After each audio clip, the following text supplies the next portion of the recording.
Good afternoon.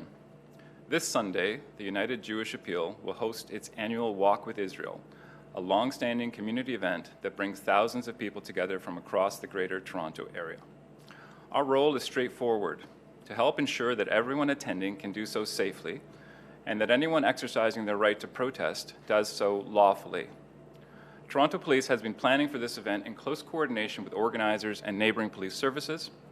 And on the day of the event, there will be a significant police presence in the area, supported by officers from York, Durham, Peel, and the Ontario Provincial Police. Members of the public can expect to see officers on foot, bicycles, and horseback at the walk and throughout the surrounding neighborhoods. This deployment is designed to support public safety, manage traffic and crowds, and allow us to respond quickly to any incidents or concerns. Lawful protest is a fundamental right in Canada, and Toronto Police remains committed to protecting that right. At the same time, no one should be subjected to intimidation, harassment, threats, hate-motivated criminal acts, or other criminal behavior. Any suspected hate speech or hateful signage will be investigated. As we demonstrated this week when we announced willful promotion of hatred charges related to the anti-Semitic signage, charges will be laid when the evidence supports them. Our expectation is that all participants, attendees, and demonstrators will conduct themselves lawfully and respectfully. Where criminal offenses occur, officers will take appropriate enforcement action. We encourage anyone attending the event to report concerns to police and to follow the direction of officers on the ground. Our members will be there to help keep people safe and ensure that the event proceeds peacefully. The message is simple: everyone has rights, everyone has responsibilities, and Toronto Police will be there to help ensure both are respected. Thank you, and I'll now take your questions. Can you remind us how many arrests were made over the last couple of years at this event? Over the last couple of years, I can tell you that last year there was one arrest made. The previous year, I don't think there was very many, maybe one or two potentially. I'd have to potentially get back to you on that, but one last year. What kind of information do you have at this point in advance of this, of planned counter-protests? As in previous years, we do expect that some people will attend to the event with the intention of protesting the event, counter-protesters, if you will, and we do have a plan in place to deal with that. Have you been in contact with any of those groups? Counter-protesters, have you been in contact with them? Yes, we do. We have something called a PLT, Police Liaison Team members, who do keep in regular contact with many of our regular protest groups and try to inform them about what will and what will not be tolerated. How many are expected to demonstrate on Sunday in that counter-protest? This is always an estimate. You never really know until the actual day, game day if you will. We would say maybe 50 to 100, maybe 150 at the maximum. Can you detail where the line is between allowing others to speak up, protecting their charter rights, and where it may be going too far and you need to do something about it? Right. I mean, you really have to look at the exact details of the encounter. And oftentimes it can be tricky because it is a bit of a blurry line between what is peaceful expression and what has crossed over into something that is hatefully criminal, if you will.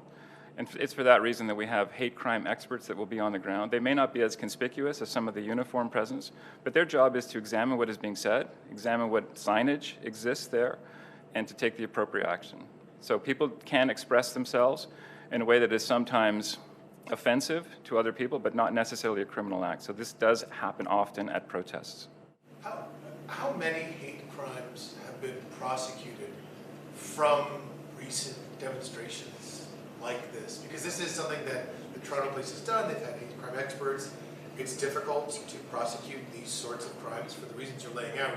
Do you have numbers on how many hate crimes have been prosecuted out of demonstrations like this? Yeah, I'm afraid I don't have the specific numbers. The numbers are probably low, and some of the reason for that is that these charges can be very complex. In fact, some of them cannot even be laid in the absence of permission being granted by the Attorney General. So I did mention in my opening remarks that we have laid some charges over recent days from some signage that we saw at a March 15th protest at Bathurst and Shepherd.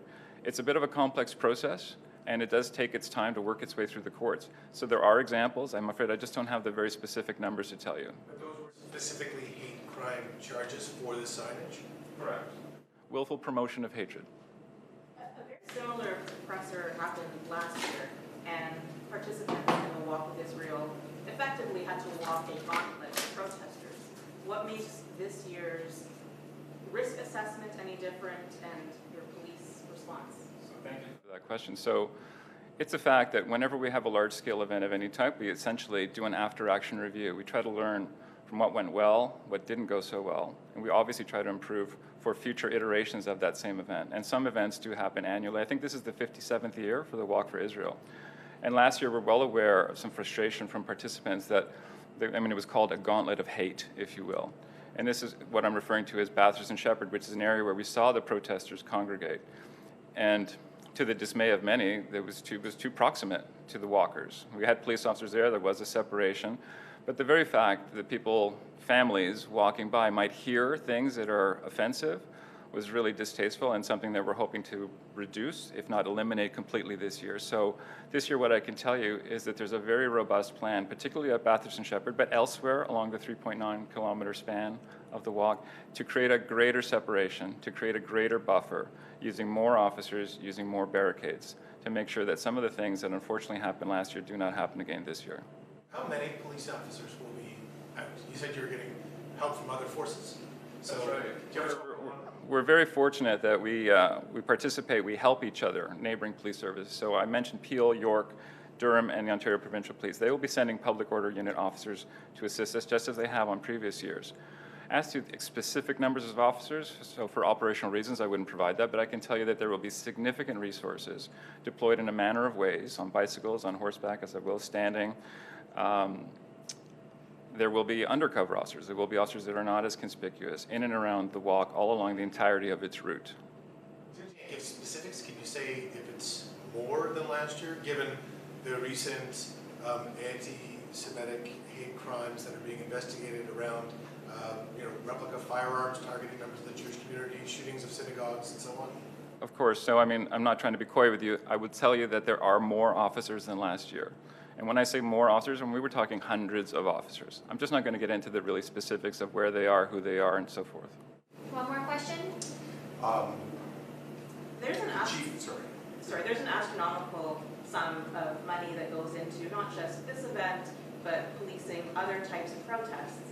And the public might be surprised to know that there's a relatively small group of organizers who are behind the majority of these high-profile events. To what extent are you policing that network? Well, to the extent that there's a network of highly organized people, well, we do have a counterterrorism and security unit. We do have experts that have been addressing Project Resolute and other types of protests for some time. And is it expensive to protest demonstrations and protest in the city of Toronto? Yes, it is. So I don't know that I can really unpack your question well enough to satisfy you with an answer, but I can tell you that we look at all aspects of protests, who is behind them. Whenever possible, we try to hold people accountable. It is sometimes challenging. There are complexities to it. Things oftentimes lie in that blurry space, if you will, between what is fundamentally protected charter rights of expression and peaceful assembly, and when it crosses over into criminality. And we do try to wrestle with those issues and strike the right balance whenever we can. We don't always get it right, but we certainly try our best. Sorry, very quickly, one last question. There's been references to equipment being used as well. Can you detail what we're talking about there? So you're probably all very familiar with the types of equipment that police use. But at an event such as this, there will be, it will be quite conspicuous. Hostile vehicle mitigation devices. They basically stop vehicles from going where you don't want them to go. But you're going to have officers on all those kinds of, should we say, deployed on horses, bicycles, and such, but also officers with helmets, officers with long guns, officers with protective equipment. There's going to be a wide variety of police resources using a wide variety of police equipment.